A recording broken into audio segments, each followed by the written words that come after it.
arte, ciencia, historia, cultura, tecnología y más. Esto es La Nota del Cuervo, en compañía de Isa, Denise, Larios y el famosísimo Cuervo. ¡Comenzamos!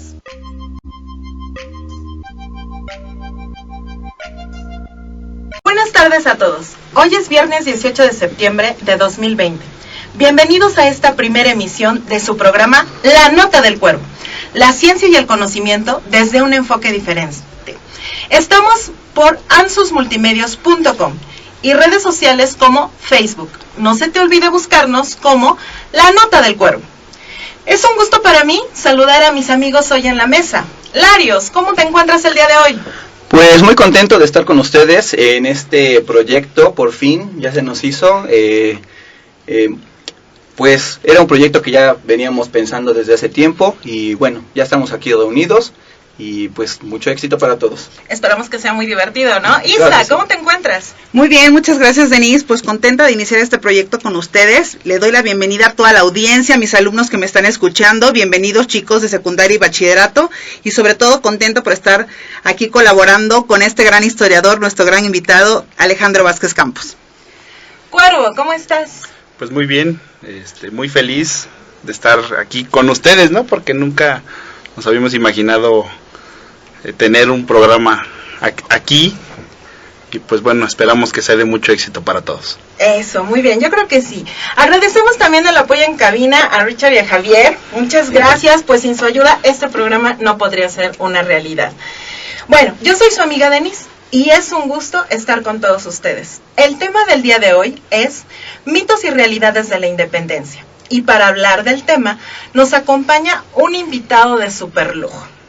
Él es el historiador Alejandro Vázquez Campos, egresado de la Benemérita Universidad Autónoma de Puebla. Y por si fuera poco, aparte de hacer estudios sobre historia, también es profesor en 3 niveles educativos: secundaria, bachillerato y universidad. Es un gusto, Alejandro, tenerte con nosotros. Muchas gracias por acompañarnos hoy. No, muchas gracias, el gusto es mío y el placer estar entre tanta celebridad y más en este primer día, ¿no? Pudieron haber escogido a alguien mejor, pero no, se dieron aires de mejor. humildad. Qué bueno que sea, bueno.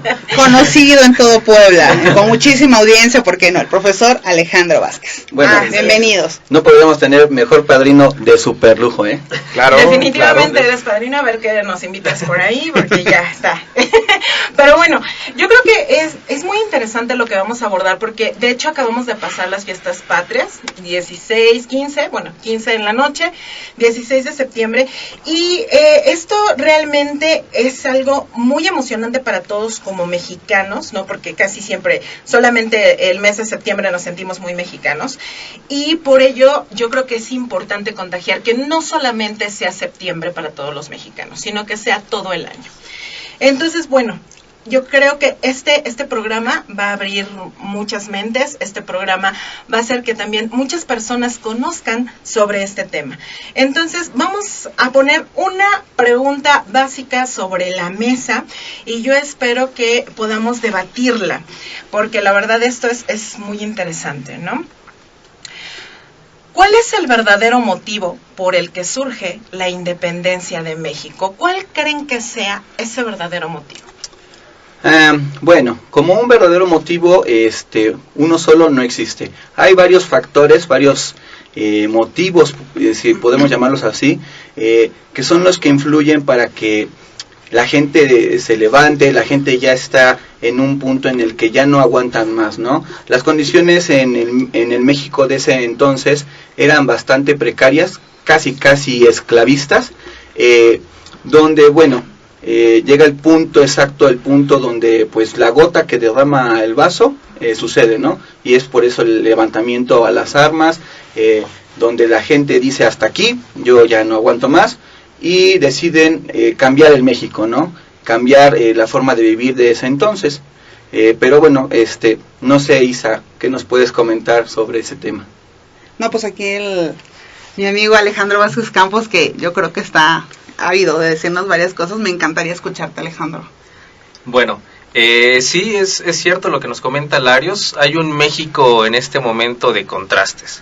Por un lado, la mayor parte de la población, población indígena, población arraigada en un sistema jerárquico por clases, mediante las castas, que sí está bien, tiene un hartazgo, ¿no?, social, un hartazgo económico y demás, pero también del otro lado tenemos a una sociedad que es también beneficiada por los privilegios. Tienen muchos privilegios de clase en torno a posiciones políticas, a posiciones económicas. Entonces hay un México de contrastes.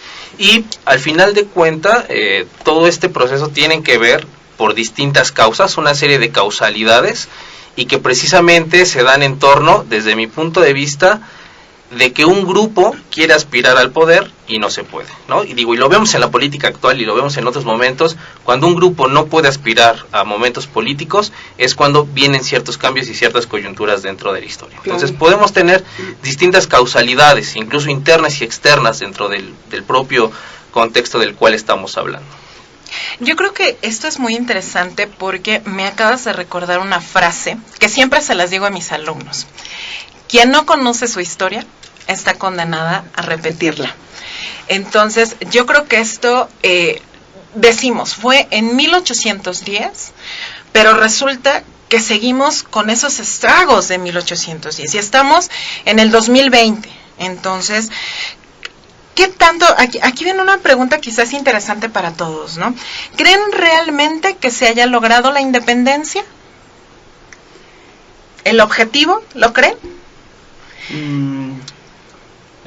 Bueno, pero tendríamos que saber una independencia en qué contexto, ¿no? Porque una independencia en su totalidad, pues hasta la fecha no existe. México es un país dependiente de varios factores o de varias situaciones. Por ejemplo, si hablamos del combustible, México es dependiente de otros países.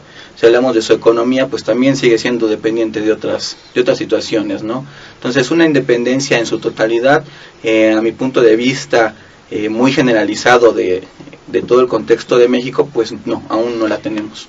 No, yo sí, bueno, yo opino diferente. Yo creo que hasta cierto punto sí, quizás cuestiones económicas, cuestiones hasta políticas, pero creo que sí somos un pueblo libre. Sí somos un pueblo que si tenemos la necesidad ahorita de salir, irnos de viaje o hacer cualquier cosa, lo podemos hacer, sin necesidad de reportarlo. Si queremos a lo mejor protestar por algo, lo podemos hacer. Entonces yo sí creo que somos un país libre. Yo creo que sí hay cabida. Pero bueno, yo creo que esta es una pregunta interesante porque, pues al final, los alumnos siempre preguntan, ¿no? ¿Por qué se inicia la independencia, no? Y creo que aquí ya despejamos esa gran duda del por qué se inicia la independencia. Fíjense que una pregunta que a mí me llegó haciendo este ejercicio con mis alumnos. Uno de ellos me preguntó en clase que si es cierto que don Miguel Hidalgo es físicamente como nos lo muestran en su biografía o no lo es, o es un mito. ¿Ustedes qué opinan? ¿Qué dicen sobre ello? Pues es que lo tenemos demasiado arraigado ya a lo largo de todas las generaciones, ¿no? Entonces tú llegas a la primaria y te dicen que es el señor pelón, que viejito, ¿no? Exacto, el viejito pelón, canoso, el viejito pelón que trató que jaló a toda la gente para levantar el movimiento de independencia. O como te lo pintan desde chiquitos, ¿no? O sea, la biografía la pegas y te dicen el cura, el padre de la patria. Exacto. Porque así nos lo venden desde chiquitos, como el padre de la patria, y por decir cura igual o sinónimo de bueno, ¿no? Entonces, ajá, ¿qué hay detrás de todo este contexto, ¿no? En el que se vino manifestando todo lo que estamos hablando. De verdad me encantaría, Alejandro, tu opinión en cuanto a esto, porque yo creo que hasta te estás riendo. Porque me gusta escucharlos para después aclarar algunos puntos, ¿no? Porque eso es lo interesante. Y es interesante que tú, con toda la formación que tienes, toda tu preparación, pues nos ilumines en esas situaciones, en este tema sobre todo.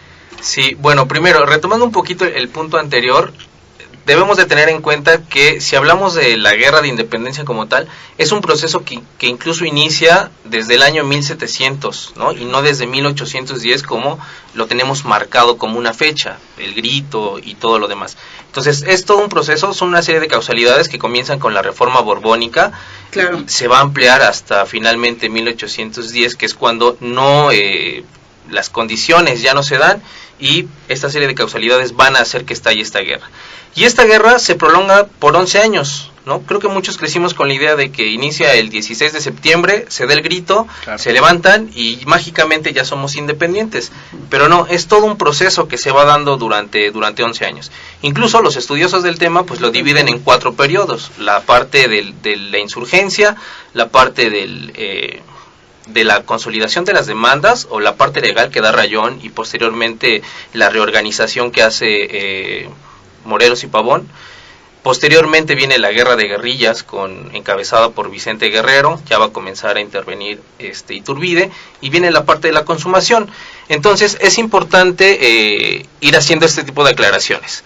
Ahora, respecto a la figura de Miguel Hidalgo, es polémica en torno que ya sucedieron ya pasaron bastantes años, incluso desde que se hizo la primera imagen de Miguel Hidalgo.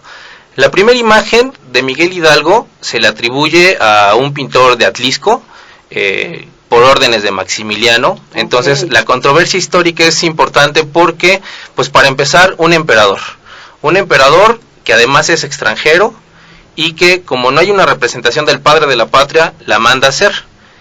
Entonces, esto para todos los liberales y todos estos grupos que apoyaban la independencia es bastante fuerte. Pero incluso podemos encontrar referencias de que la primer imagen, la primer pintura que se hace del cura Miguel Hidalgo se realiza aproximadamente 50 años después del asesinato o del fusilamiento del cura, y tiene una representación distinta a la que nosotros habitualmente conocemos, ¿no? Ahora ya en los billetes nos lo retocan y nos lo ponen guapos. Sí, claro. Y creo que tiene que ver también por una cuestión clasista que tenemos en México, ¿no? Es decir, a mí cómo me va a representar o cómo me va a liberar, me va a dar independencia y demás, un padrecito de estatura media, de tez morena, que ni siquiera se sabe bien cuál es el color de los ojos, ¿no? Lo pintan verde, lo pintan azul, algunos dicen que lo tenía café claros. Entonces, calvo, ¿no? Pero algunos no le ponen la cabellera tan larga, sino mucho más corta. Entonces, incluso hasta la parte de la nariz, ¿no? Mucho más afilada, y la mayoría de nosotros no lo tenemos. Entonces, sí es como una figura Claro. distinta. Y la idea que tenemos es de el cura blanco. O sea, yo no he visto de verdad hasta ahorita una biografía, una imagen de él donde lo representen de tez morena, chaparrito, sino él tiene todas los rasgos de blanco caucásico, Sí. Incluso se dice que la primera pintura la retoma por una escultura que hacen del cura. Este pintor viaja a Dolores Hidalgo y va a entrevistarse con la hermana de Hidalgo, con algunos familiares cercanos, para más o menos retomar las características que pudiera tener con base en esta herencia genética, ¿no?, que van a tener los familiares. Entonces es una pequeña representación, y la representación de este atlisquense, pintor atlisquense, está incluso en el Museo de Antropología e Historia, que es, digamos, la primera representación oficial que se tiene, pero pues está hecha por Maximiliano. E incluso la figura de Hidalgo pues es controversial en torno a que nos los pintan, ¿no?, de una manera ejemplar, pero pues tenía familia, ¿no? O sea, era sacerdote pero tenía familia. Incluso pudo haber sido expulsado dentro de estas causas de la independencia. Él pudo haber sido expulsado con los jesuitas, ¿no? Las formas borbónicas que pedían que la iglesia pagara también impuestos, y los jesuitas se amparan en un documento que les dio un rey anteriormente, se amparan, no quieren pagar, van a ser expulsados, y Miguel Hidalgo va a tener la suerte de que en ese momento todavía no se recibía como sacerdote jesuita. Entonces eso hace que permanezca todavía en la Nueva España, y posteriormente se va a convertir en catedrático, va a tener como alumnos a Morelos, y de ahí el acercamiento, ¿no? Le gustan las tertulias, esta canción del Chuchumbé le gustaba bailarla, ¿no? Y que estaba prohibida por la Santa Inquisición, dice la canción, ¿no? Porque enseñaban el ombligo y cosas así. Entonces, pues le gustaba echarse sus tragos, le gustaba jugar a la baraja, ¿no? Le gustaba ir a las cantinas y echarse el famosísimo escorpión, ¿no? Para checar la Y dicen que la no era fortuna. tan grande, ¿no? Que no era tan grande de edad también. Según los registros, tendría 57 años aproximadamente cuando surge todo este movimiento independentista. Okay. Entonces, la figura que nos representan incluso a veces pareciera de un hombre más grande, ¿no? De 90 años.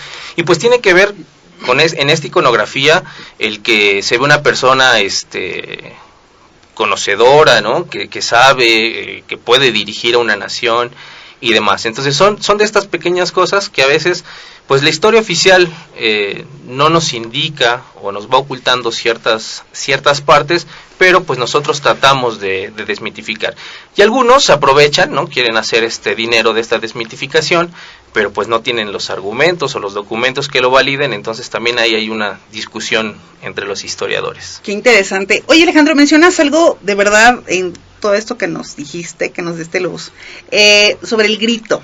Y hablando de mitos y realidades. Pero eso, ¿sabes qué, Isa? Vamos a esperarnos tantito, porque yo creo que sería bueno ir a un corte comercial y dejar a nuestra audiencia clavadísima para escuchar. Yo creo que esto es muy interesante porque efectivamente se habla mucho del grito de independencia. Entonces, ¿qué tal si vamos a un corte comercial? Les recuerdo que nos sigan escuchando a través de ansusmultimedios.com y por Facebook como La Nota del Cuervo. No se les olvide comentar y mandarnos saludos. Regresamos. Bueno, pues ya estamos de vuelta aquí en su programa La Nota del Cuervo. Gracias por sintonizarnos. Isa, ¿cómo vamos en la página de Facebook? Pues vamos muy bien. Recuerden, amigos, que nos pueden buscar a través de www.ansusmultimedios.com en nuestras redes sociales como Twitter, Instagram y Facebook como Ansus Multimedios, y también nos pueden ver en este momento en vivo, muchachos, en nuestra fanpage por Facebook, que es Ansus Multimedios Radio, ¿sale? Y también por nuestra fanpage personal como La Nota del Cuervo.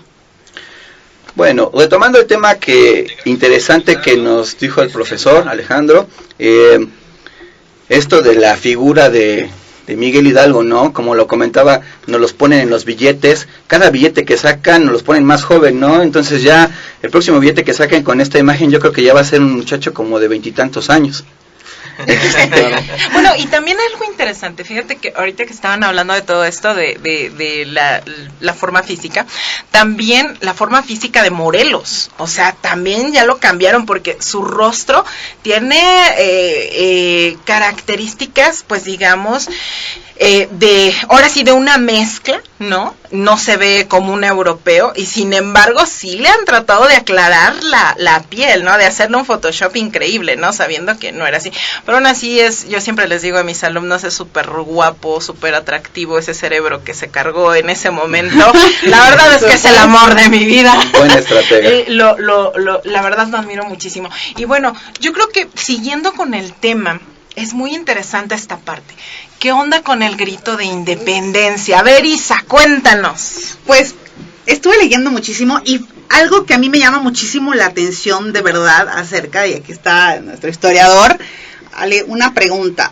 ¿Qué es cierto que Porfirio Díaz modifica la fecha del grito de independencia?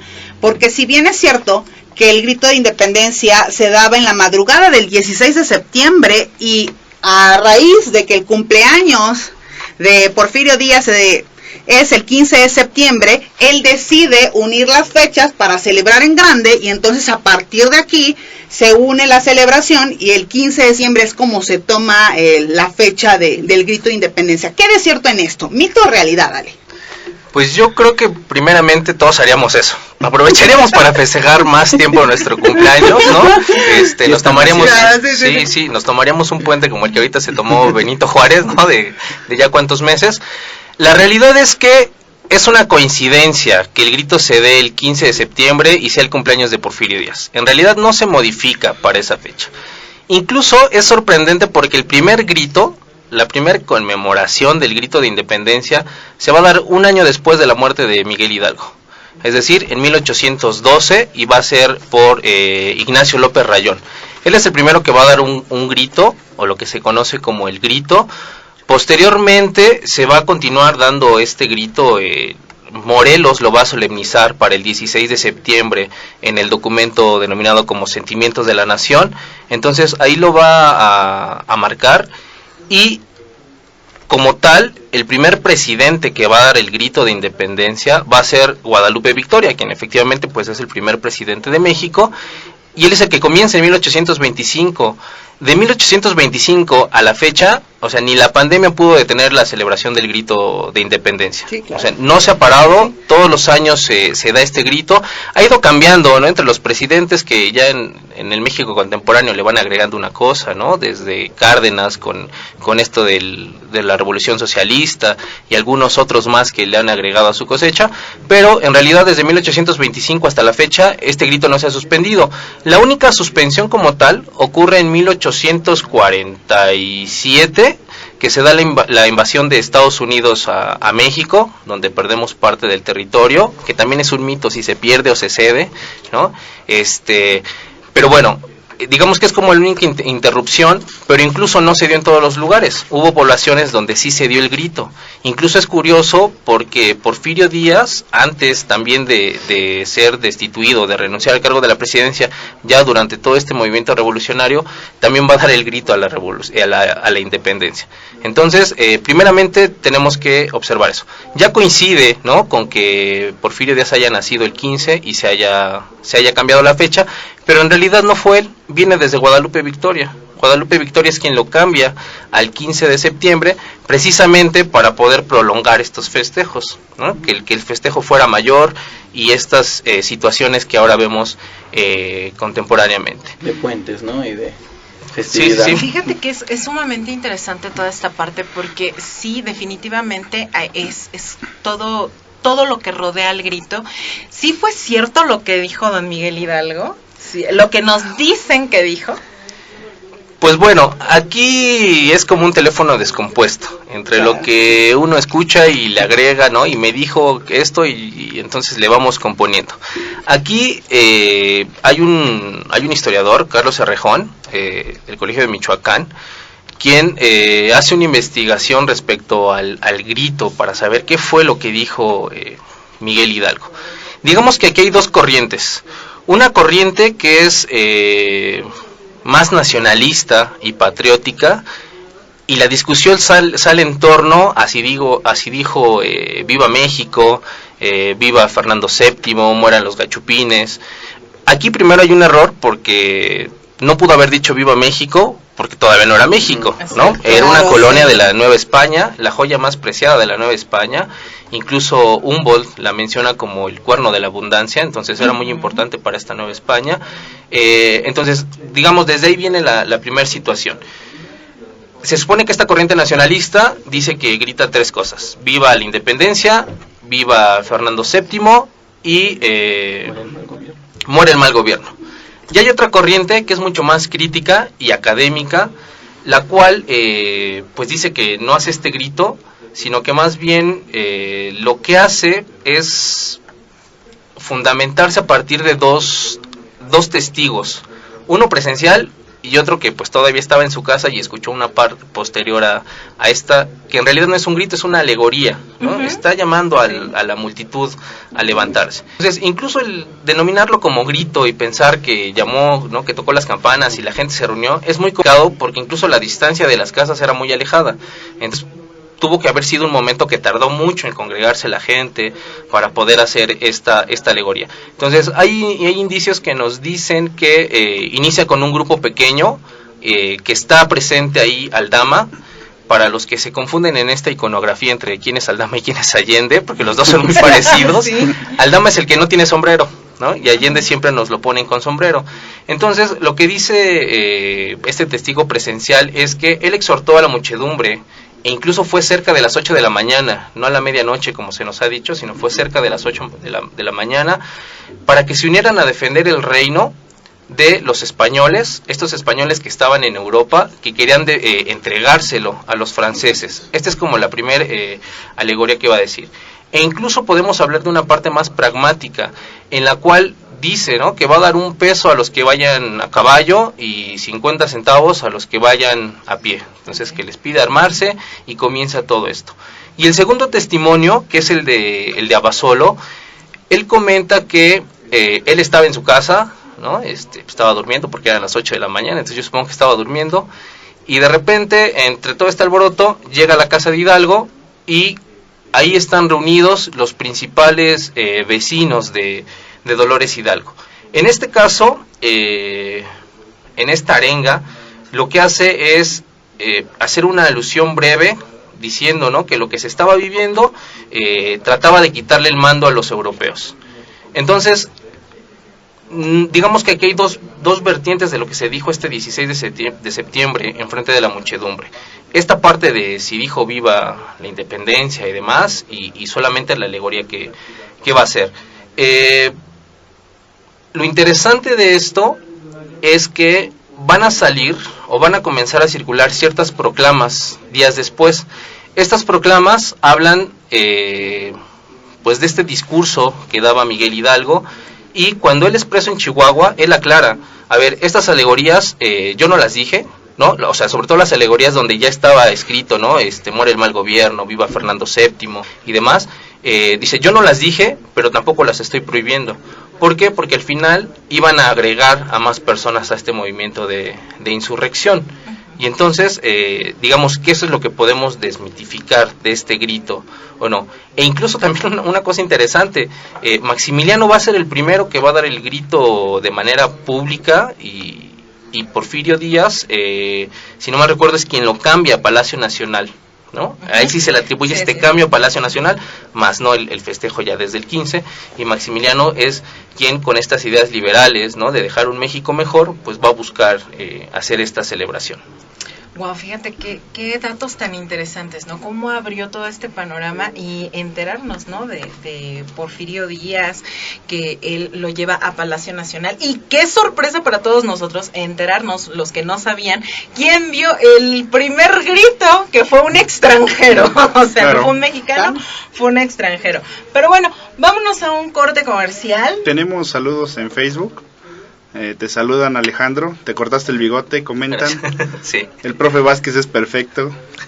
Saludos para Andric Vicente Domínguez, Carlos Antonio Méndez, Brian Sánchez, Juan Carlos, Pau SC, Vanessa Juárez, Jaciel Castañeda, Joseph Mora, Jan Marco, Misael René, y bueno, la gente que nos está viendo por Facebook. Milton también, Lemus, que también nos está viendo y nos mandan saluditos. Muchas gracias, Milton, por tus comentarios. Y vaya, tienes muchos admiradores, Alex, definitivamente. muchísimos admiradores.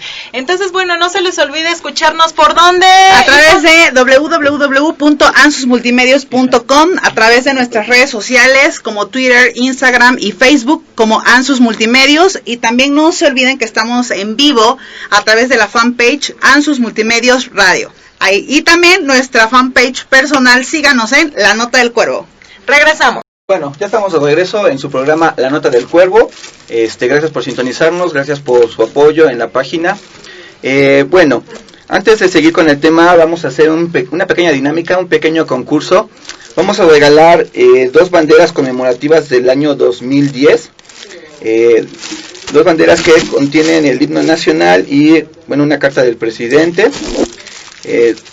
Están muy detalladas, muy bonitas, y se las van a llevar las 2 primeras personas que contesten 2 preguntas. Una la haremos ahorita y la otra la haremos regresando del siguiente corte. La primera es, ¿cuál es el primer nombre que recibe México al ser independiente? Es una pregunta interesante, ¿no? Isa, ¿en dónde nos pueden escuchar?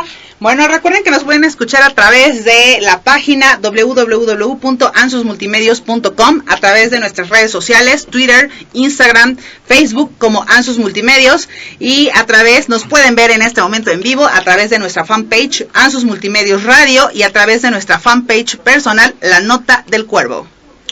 Bueno, vamos a un tema interesante que tiene muchos mitos, muchas casi leyendas. La alhóndiga, uno de los mitos o realidades es que pusieron ahí cabezas, ¿no? Que ahí ponían las cabezas de los que eran los rebeldes. toda esta gente que se oponía al gobierno, pues ahí era exhibida en este lugar, ¿no? Cuervo, ¿qué nos puedes decir sobre la Alhóndiga? Bueno, inicialmente se construyó este edificio primero como almacén para granos. Entonces era llamado el Palacio del Maíz. Sí, una vez que inicia el movimiento de independencia, el 28 de septiembre, específicamente fue tomado por las tropas insurgentes. Y después de 1864 a 1949 sirvió como penitenciaría del Estado, hasta que en ese año se restauró y se convirtió en museo regional, donde hasta hoy se exhiben todavía importantes colecciones prehispánicas, artesanales, obras de arte y de la historia de México. Pero aquí lo importante es, y viene otro mito, o una realidad, que nos va a hablar Isa, es, ¿de verdad fue tomada por el Pípila? Y lo más importante, ¿el Pípila existió? Para eso tenemos a nuestro historiador. Bueno, se dicen muchas cosas acerca del Pípila. Y voy a partir, a mí me surge la duda, a raíz de que pues tú vas a Guanajuato y te encuentras un monumento grandísimo al Pípila. ¿Sí? Pero se dice que el Pípila realmente no existió como tal. Que el Pípila, por ejemplo, te lo pintan que llevaba cargando en sus espaldas una losa muy grande para tapar la entrada a la Alhóndiga de Granaditas, ¿no? Pero ¿realmente existió el Pípila? O nada más porque, bueno, varios historiadores han dicho que no existe como tal documentos que certifiquen o que sean fidedignos que el Pípila haya existido. O quizá hubo muchos Pípilas que se unieron al movimiento. ¿Qué nos puedes decir, Alejandro? Bueno, pues primeramente la historia que sabemos del Pípila y que nos han enseñado desde la primaria, pues es que el 28 de septiembre de 1810, toda esta insurgencia, liderados por Miguel Hidalgo, van a tomar la Alhóndiga de Granaditas. ¿Por qué es importante este lugar? Como bien lo decía Cuervo, es un lugar de almacén de granos. Entonces el pago del tributo, estar dominados por la corona y estar expuestos alimenticiamente por esta condición, pues va a ser simbólico esta toma, ¿no? Entonces representa ese simbolismo. Y además es la primera batalla que van a ganar los insurgentes, por eso se convierte todavía en importante este suceso. Se dice, ¿no?, que este minero se ató una losa pesada. Algunos dicen que no pesaba porque no tenía pecados, entonces no le costó trabajo. Entonces esta losa pesada se la ató a la espalda y con una antorcha quemó la puerta de la Alhóndiga, que es el único acceso para este lugar. La primera aparición del Pípila como tal surge en el cuadro histórico de la Revolución, que está redactado por el cronista y escritor de la independencia Carlos María de Bustamante, de 1821 a 1827. Y este cuadro histórico se va a publicar, pensemos, ya se dio la independencia en 1821, entonces se va a publicar de manera periódica para que la gente de manera lúdica, ¿no?, sea consciente y se cree este sentimiento nacionalista, porque México al final de cuentas después de la independencia está dividido. Entonces, por ser estos primeros años y estar en este contexto, se necesitan crear figuras que le den cohesión social, que unifiquen y que te den este sentimiento de la nación. Y no ha sido el único momento, encontramos otros personajes, incluso también el niño artillero, ¿no?, quien disparó el cañón y entonces se ganó una de las batallas y demás. Pero bueno, sí tenemos la figura del Pípila, o sea, sí existe el Pípila. ¿Quién es el Pípila? Pues el Pípila, para empezar, lo nombran así porque se asemeja mucho a la pigmentación que tienen las plumas de los guajolotes. Y entonces así le llaman a los guajolotes en esta región y desde ahí le comienzan a llamar el Pípila. Otros dicen que porque su risa se parecía mucho al graznido y entonces lo comienzan a llamar de esta manera. Efectivamente hay una lucha histórica entre distintos grupos por saber si existe o no existe, y uno de los primeros que va a decir que no existe es Lucas Alamán. Lucas Alamán es dentro de esta época de la lucha entre liberales y conservadores, él es conservador y entonces quiere desmitificar un poco esta alegoría libertaria que va a existir. Entonces va a ser uno de los primeros que va a decir que no. Pero hay documentos que nos dicen que efectivamente hay o que existe este personaje. Por aquí tengo el nombre completo del Pípila, a ver si ahorita lo encuentro. Pero bueno, aquí la cuestión es que si hay registro de un pípila, incluso puede haber registro de 2 pípilas, o de 3 pípilas, o de 4. ¿Por qué? Porque la puerta era muy gruesa, era muy pesada, entonces como para llegar con una antorcha e incendiarla, y que ya pudieran entrar, era muy complicado. Es imposible. ¿No? Entonces muchos dicen que precisamente no es solamente un pípila, sino que tuvieron que haber sido varios los que aparecieron. Es Juan José de los Reyes Martínez. Exacto, Juan José de los Reyes Martínez Amaro, quien era barrero de la mina de Amillado, ¿no? Exactamente, a quien se le atribuye primeramente, pero bueno, la historiografía nos dice que pueden existir varios pípilas, incluso son algunos de los argumentos que se tienen.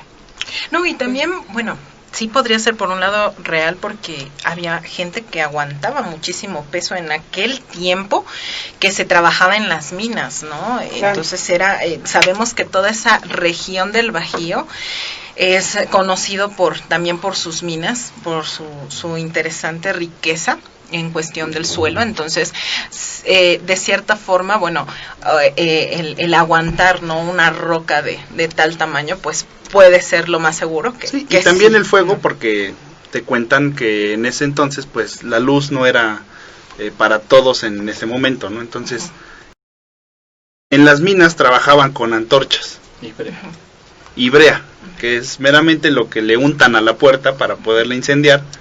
Entonces todos los mineros, o sea, te da a entender que sí puede ser cierto que pudieron no haber sido solo uno, o sea, que podían haber sido varios, como dice aquí Isa.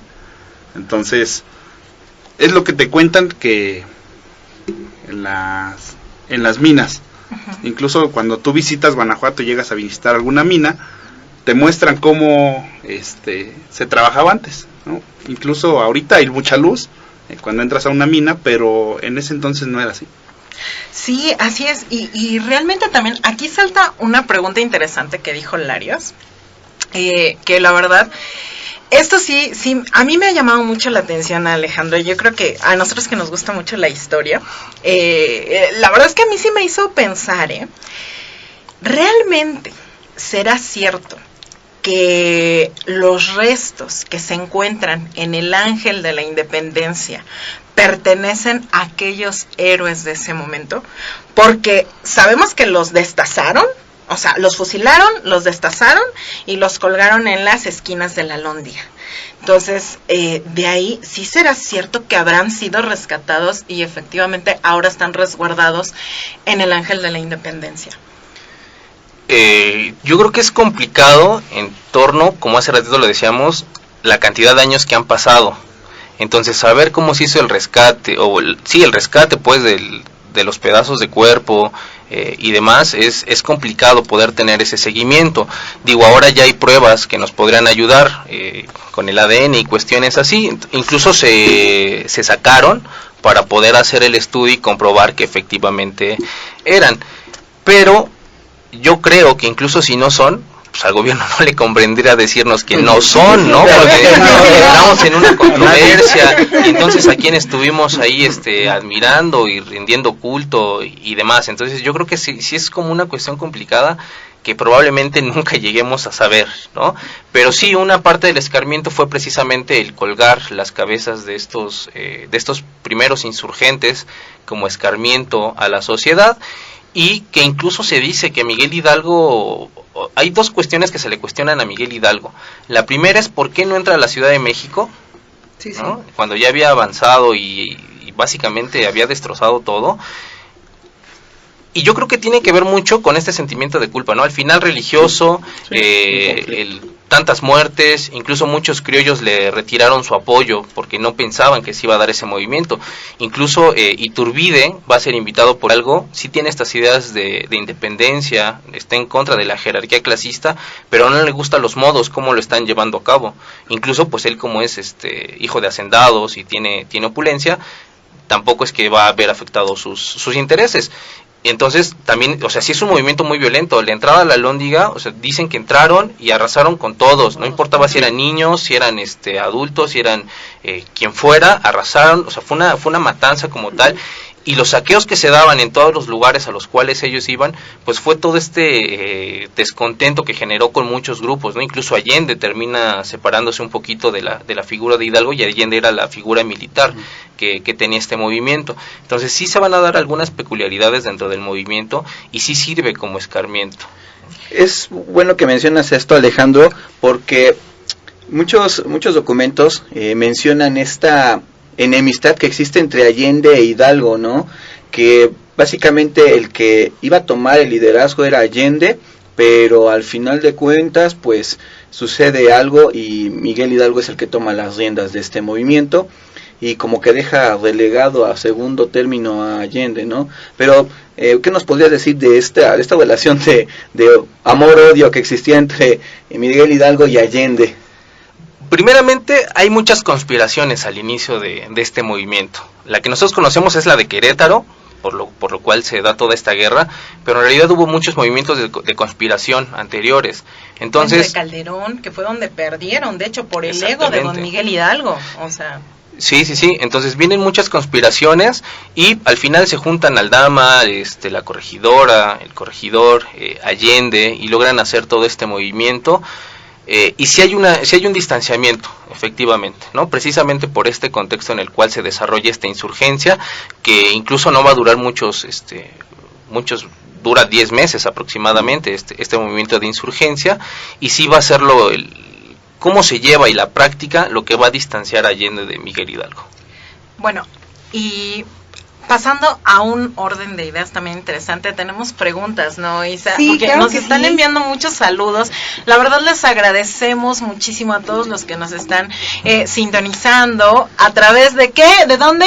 www.ansusmultimedios.com, nuestras redes sociales, Twitter, Instagram, Facebook como Ansus Multimedios, y nos pueden ver en vivo en Ansus Multimedios Radio en Facebook. También síganos en La Nota del Cuervo, por favor. Pues tenemos muchísimos saludos, preguntas también para el historiador de nuestros alumnos, Alejandro. Muchas gracias, chicos de bachillerato. Tenemos una pregunta de Brian Sánchez, de tercero de bachillerato, que dice: ¿Cuál es el factor que detonó para que se diera la independencia de México? Yo creo que de todas las causalidades que existen, desde mi punto de vista y pensando que las versiones de la historia responden a intereses e ideologías políticas, el criollismo.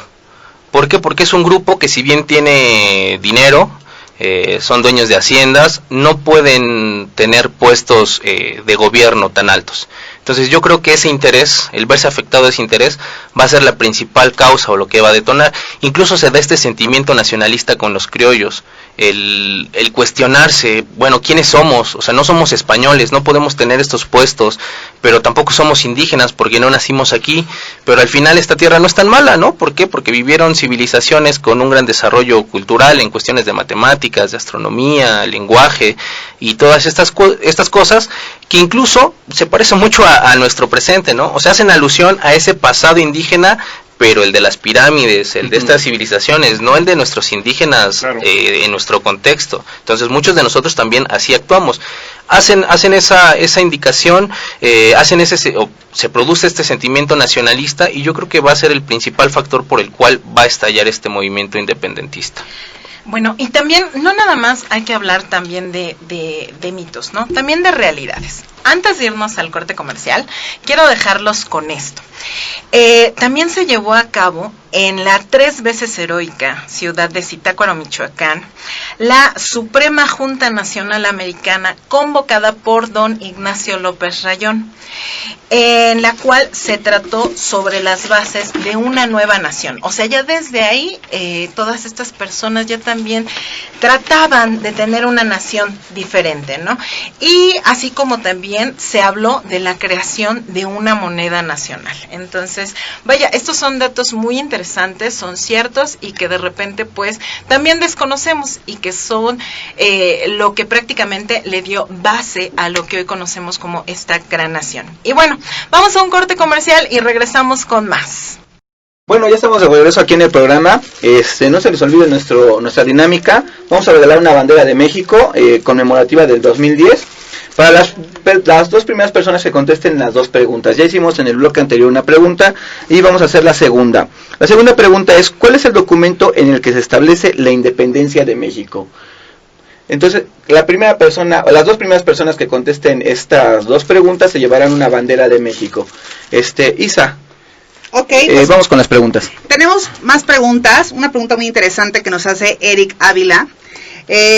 Dice, ¿cuáles son los libros que recomendaría para informar sobre la independencia de México? Maestro Alejandro. Bueno, hay una serie de libros que están hechos por el Colegio de México. Hay una enciclopedia de historia de México y particularmente también está el libro del cura Hidalgo y sus amigos de Paco Ignacio Taibo II, además muy ameno en su redacción. Y otro libro que habla igual sobre estas características que tuvo Miguel Hidalgo puede ser el de José Manuel Villalpando, de Miguel Hidalgo, publicado en el 2004. Ok, muchas gracias. Bueno, ahorita vamos con un tema polémico, controversial. Agustín de Iturbide, héroe o traidor. Es un tema que a muchos les interesará, pero bueno, vamos a escucharlo de voz del experto. Alejandro, ¿qué nos puedes decir? ¿Héroe o traidor? Bueno, efectivamente la figura de Iturbide es controversial en torno a que unos lo pintan como héroe, otros como villano, pero creo que nosotros ya en nuestro presente, incluso como historiadores, no podemos ser jueces porque no estamos viviendo en ese contexto. Entonces nos toca analizar, nos toca hacer algunas conclusiones y demás. Primeramente, decía hace ratito, ¿no? Iturbide, pues es hijo de una familia acomodada de Valladolid. El padre es español, la madre es criolla. Por su educación y los contactos y las influencias que tiene, va a entrar al ejército realista y rápido se va a posicionar con los jefes. Va a ser una persona muy conocida en este ámbito y eso lo pone cerca de las posiciones de mando. Por esta razón es que Miguel Hidalgo en su momento lo contacta para invitarlo a esta insurgencia y decía, él tiene esta idea de independencia, no coincide con las jerarquías sociales que existen en este momento, pero también no quiere verse afectado en sus intereses. Entonces, una cuestión importante en este proceso de independencia es que primeramente se está buscando la autonomía, no la independencia como tal. Es una autonomía económica, pero una dependencia política de España. Entonces, estos privilegios no los quiere perder. Por tal razón, decide no agruparse. ¿Qué va a pasar? Se va a dar esta primera fase de la insurgencia, después vamos a pasar a la parte de la reorganización.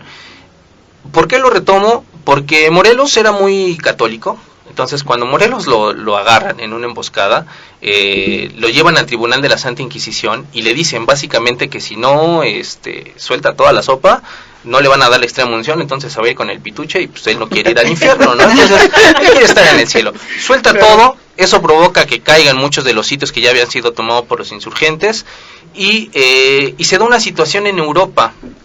Lo que va a suceder es que Fernando VII aprueba la Constitución de Cádiz, una constitución de corte liberal, y eso provoca que los intereses, en este caso por ejemplo del virrey Juan de Apodaca y algunos otros más, personas importantes dentro de la Nueva España, se vean afectados. Entonces, este movimiento de independencia que surge por los, valga la redundancia, insurgentes, se va a consolidar con un grupo de poder contrario a los insurgentes, que van a ser las clases privilegiadas. Lo que quiere hacer dan un golpe de estado. El virrey quiere poner una persona que logre conciliar y ve la figura de Iturbide, pero incluso aquí hay un mito, ¿no? Que si Iturbide siguió las órdenes de Apodaca, quien después va a renunciar y va a dar este abrazo de Acatempan, si sucede o no. Mario Martín dice que no sucede este abrazo, pero a mí la verdad es que no me gusta mucho y no lo lean, no se lo recomiendo. Pero bueno, el abrazo se da, ¿sí? Pero a conveniencia de Iturbide. Iturbide ve la posibilidad de ver su conveniencia, va a tener una correspondencia secreta con Vicente Guerrero. Vicente Guerrero ya está harto, ya todos están cansados, así como todos estamos cansados y ya queremos terminar, entonces deciden ya terminar con esta guerra de independencia de más de 11 años, ya no se pueden abastecer, simplemente están resistiendo y por eso es que se va a dar esta unión. Y en esta unión lo más importante es la creación del Plan de Iguala, que al final va a contener tanto las características de estos grupos conservadores como de estos grupos liberales. Va a estar instaurado o va a estar estipulado que se va a hacer el primer imperio mexicano, que se le va a dar a Fernando VII, que la religión católica va a ser la única, que va a haber la libertad, que se va a abolir la esclavitud, entre algunos otros puntos más que van conciliando a las dos partes. Bueno, yo creo que este es un tema súper interesante. De verdad, Alejandro, nos has dejado a todos con la boca abierta. La verdad es que ahorita estamos conociendo hasta más, ¿no? Y tenemos demasiados saludos. Están contestando muchas personas las preguntas. La próxima semana vamos a decir quiénes son los ganadores. Así es que, porque ya están diciendo, yo gané, pero les tengo noticias, les tengo noticias por ahí. Hay que estudiar un poquito más, entonces... en la próxima semana vamos a decir quiénes son los ganadores. Y bueno, saludos también a Aranzazú y Avi, que me están escribiendo, y la verdad muchas gracias por sus comentarios. Y bueno, pues la verdad fue un gusto haber estado con todos ustedes. Cuervo, ¿qué rescatas de esta conversación? Bueno, pues rescatamos el dato curioso del día, y pues no tiene en realidad nada que ver, pero es el siguiente. En 1880, el director del Observatorio Astronómico de Harvard estaba tan frustrado con su equipo que a menudo decía, mi sirvienta escocesa lo haría 1000 veces mejor. Y lo hizo. El director contrató a su sirvienta, Williamina Fleming, que se convirtió en directora del equipo durante décadas, clasificó decenas de estrellas y descubrió la nebulosa Cabeza de Caballo en la constelación de Orión. ¡Wow! Es un gran dato curioso. Larios, despídete rápidamente. Bueno, agradecemos a todos los que nos están viendo, sus comentarios. Es un tema, este tema es muy interesante, pero da como para muchas sesiones, ¿no? Claro. Es imposible hablar en tan poco tiempo de tanta historia. Isa. Bueno, pues muchísimas gracias a todo nuestro auditorio por escucharnos, por vernos a través de Facebook, y de verdad muchísimas gracias por todos sus comentarios, por todos los saludos. Mandan aquí a Alejandro, a una servidora, a Denise, a todo aquí el equipo. Muchísimas gracias de verdad por sintonizarnos. Habrá muchísimo más. Gracias. Alejandro, un gusto el que hayas estado con nosotros. De verdad te agradecemos muchísimo y esperamos que vuelvas a estar con nosotros próximamente. El gusto es mío y cuando quieran, aquí estamos. Claro Bien. que sí. Yo soy Denise y nos vemos el próximo viernes de 5 a 6 de la tarde por ansusmultimedios.com. El tema será pandemias. Recuerden que abordamos la ciencia y el conocimiento desde un enfoque diferente. Nos vemos la próxima semana. Adiós. Esto fue La Nota del Cuervo. No se olviden de escucharnos la próxima semana con otro tema desde un enfoque diferente.